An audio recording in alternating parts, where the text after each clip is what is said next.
Hi friends, welcome back to Reva's world. இன்றைக்கி நம்ம ரேவாஸ் வேர்ல்டில் ஒரு டேஸ்டியான முட்டை குழம்பு தான் நம்ம இன்றைக்கி பார்க்க போகிறோம். உடச்சி ஊற்றின முட்டை குழம்பு. ஸோ வாங்க வீடியோக்குள்ளே போகலாம். ஃபஸ்ட்டு ஒரு கடாயில் தேவையான அளவுக்கு நல்லெண்ணெய் சேர்த்துக்கிறேன்.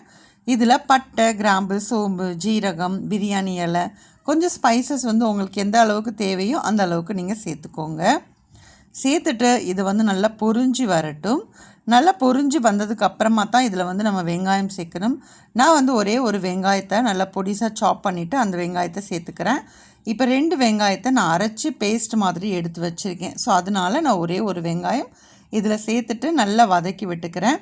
ஸோ இதோட கலர் கொஞ்சம் மாறி வரட்டும். அதுக்கப்புறமா நம்ம அரைச்சி வச்சுருக்கிற வெங்காயத்தை நம்ம இதில் ஆட் பண்ணிக்கலாம். ஸோ இந்த மாதிரி பேஸ்ட் ஆட் பண்ணும்போது குழம்பு நல்லா கொஞ்சம் கெட்டித்தன்மையாகவும் வரும், அதே மாதிரி நல்ல டேஸ்ட்டாகவும் உங்களுக்கு கிடைக்கும். ஸோ இப்போ இது பச்சை வாசனை போகிற அளவுக்கு கொஞ்சம் நேரம் நல்லா வதக்கி விட்டுக்கலாம். இது ஓரளவுக்கு நல்லா வதங்கினதுக்கப்புறமா இதில் இஞ்சி பூண்டு பேஸ்ட்டு ஒரு 1.5 டீஸ்பூன் அளவுக்கு சேர்த்துக்கிறேன். சேர்த்துட்டு அதோட பச்சை வாசனை போகிற அளவுக்கு நல்லா வதக்கி விட்டுருங்க. இப்போது இஞ்சி பூண்டோட பச்சை வாசனை போகிற அளவுக்கு நல்லா வதங்கினதுக்கப்புறமா இதில் தக்காளி பார்த்திங்கன்னா ஒரு 4 தக்காளி நான் அரைச்சிட்டு சேர்த்துக்கிறேன். ஏன்னா நம்ம அரைச்சி சேர்க்கறதுனால அந்த குழம்போட கன்சிஸ்டன்சியும் நல்லா இருக்கும்.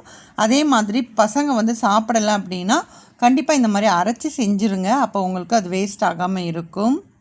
ஸோ அவ்வளோதான். இப்போ நம்ம தக்காளி, வெங்காயம் எல்லாமே சேர்த்துட்டோம். இப்போ இது கொஞ்ச நேரம் நல்லா வதங்கட்டும்.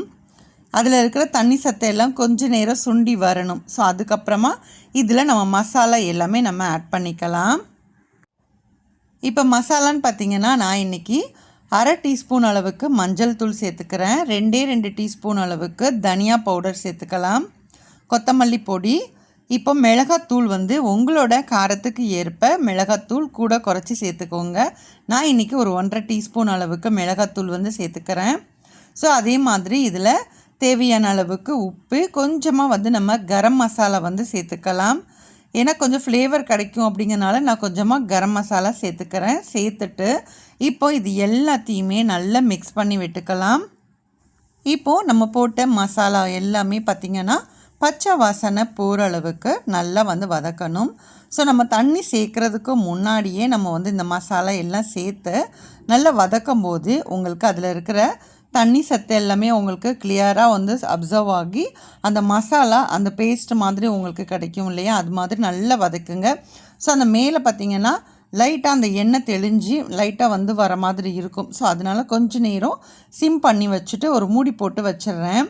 ஸோ அதுக்கப்புறமா நம்ம தண்ணி சேர்த்துக்கலாம். இந்த மாதிரி நீங்கள் செய்யும்போது அந்த மசாலாவோட டேஸ்ட் கண்டிப்பாக உங்களுக்கு கிடைக்கும். ஸோ அவ்வளோதான். நல்லா இந்த மாதிரி மிக்ஸ் பண்ணி விட்டுக்கிட்டேன். ஸோ நல்லா மசாலாவோட பச்சை வாசனை நல்லா போனதுக்கப்புறமா குழம்புக்கு தேவையான அளவுக்கு தண்ணி இதை நம்ம சேர்த்துட்டு இப்போ இது நல்லா கொதிக்க விடுங்க. நான் இன்றைக்கி தேங்காய் சேர்த்து தான் பண்ண போகிறேன். சப்போஸ் உங்களுக்கு தேங்காய் வேண்டாம் அப்படின்னா நீங்கள் இதையே கொஞ்சம் நல்லா கெட்டியாக வச்சுட்டு நீங்கள் தேங்காய் இல்லாமல் கூட நீங்கள் ப்ரிப்பேர் பண்ணிக்கலாம். அதுவுமே ரொம்ப டேஸ்ட்டாக இருக்கும். ஸோ நான் இன்றைக்கி தேங்காய் சேர்த்துக்க போகிறேன். ஒரு 2 பத்தை தேங்காவை நல்லா உங்களுக்கு ஃபைன் பேஸ்ட்டாக அரைச்சிட்டு சேர்த்துக்கோங்க. அப்போ தான் அதோட டேஸ்ட் ரொம்ப நல்லா இருக்கும். ஸோ இப்போ இது கொதிக்கிற ஸ்டேஜ் வந்துருச்சு. நான் அந்த டைம்லேயே நான் தேங்காவை நம்ம சேர்த்துடலாம். தேங்காய் கூட பெருசாக வேறு எதுவுமே சேர்க்கணுன்னு அவசியம் இல்லை. நான் வெறும் தேங்காய் மட்டும் தான் சேர்த்துக்கிறேன். உங்களுக்கு வேணும் அப்படின்னா கொஞ்சமாக பெருஞ்சீரகம் கூட நீங்கள் சேர்த்துக்கோங்க. ஸோ நான் எதுவுமே சேர்க்கல, வெறும் தேங்காய் மட்டும் தான் நான் அரைச்சிட்டு சேர்த்துருக்கேன். இப்போ இது நல்லா கொதிக்கணும். நல்லா கொதித்து வரட்டும். இப்போ இது கூட கொஞ்சமாக நம்ம மல்லி இலையும் சேர்த்துட்டே நம்ம ஒரு மூடி போட்டு வச்சிடலாம். ஸோ ஒரு ஃப்ளேவர் உங்களுக்கு நல்லா உங்களுக்கு அந்த குழம்புல இறங்கி வரும். அப்படிங்கிறதுனால கொஞ்சமாக மல்லி இலையும் 2 புதினா இலை, அதிகமாக சேர்க்க வேண்டாம். சும்மா ஒரு பேருக்கு 2 இலை மட்டும் சேருங்க. அதோட ஃப்ளேவர் கண்டிப்பாக ரொம்ப நல்லாயிருக்கும். ஸோ அவ்வளோதான். இந்த மாதிரி நல்லா சேர்த்துட்டு ஒன்ஸ் இந்த மாதிரி மிக்ஸ் பண்ணி விட்டுக்கோங்க. உங்களுக்கு காரம், உப்பு இதெல்லாம் டேஸ்ட் பண்ணணும் அப்படின்னாலுமே இந்த டைமில் நீங்கள் செக் பண்ணிவிட்டு சேர்க்குறதா இருந்தால் தாராளமாக சேர்த்துக்கலாம்.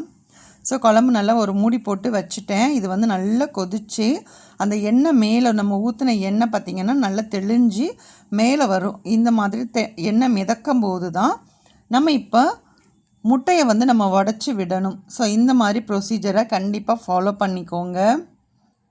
ஸோ நம்ம இப்போ வந்து உடச்சி ஊற்றின முட்டை குழம்பு தான் நம்ம இன்றைக்கி ப்ரிப்பேர் பண்ணுறோம். சப்போஸ் உங்களுக்கு நீங்கள் முட்டையை வந்து வேக வச்சு லைட்டாக கீறி விட்டுட்டு கூட நீங்கள் இதை வந்து சேர்த்துக்கலாம்.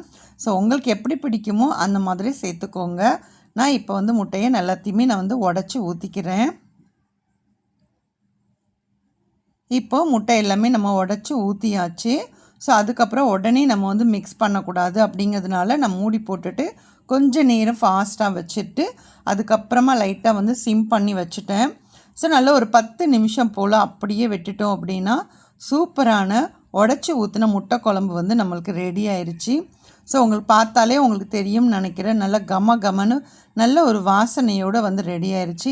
நீங்கள் இதை சாதத்துக்கு மட்டும் இல்லை, நீங்கள் இட்லி, தோசை, இடியாப்பம் எல்லாத்துக்குமே நீங்கள் சர்வ் பண்ணலாம். அந்த அளவுக்கு ரொம்ப டேஸ்ட்டாக இருக்கும். கண்டிப்பாக நீங்களும் ட்ரை பண்ணி பாருங்கள். ட்ரை பண்ணி பார்த்துட்டு உங்களோட ஃபீட்பேக்ஸை கண்டிப்பாக என் கூட ஷேர் பண்ணுங்கள். வீடியோ பிடிச்சிருந்தா வீடியோக்கு ஒரு லைக் கொடுங்க. அதே மாதிரி நம்மளோட ரிவாஸ் வேர்ல்ட் சேனலை இது வரைக்கும் நீங்கள் சப்ஸ்கிரைப் பண்ணலை அப்படின்னா ப்ளீஸ் சப்ஸ்கிரைப் பண்ணிவிட்டு சப்போர்ட் பண்ணுங்கள். நெக்ஸ்ட் ஒரு வீடியோவில் பார்க்கலாம். தேங்க்யூ.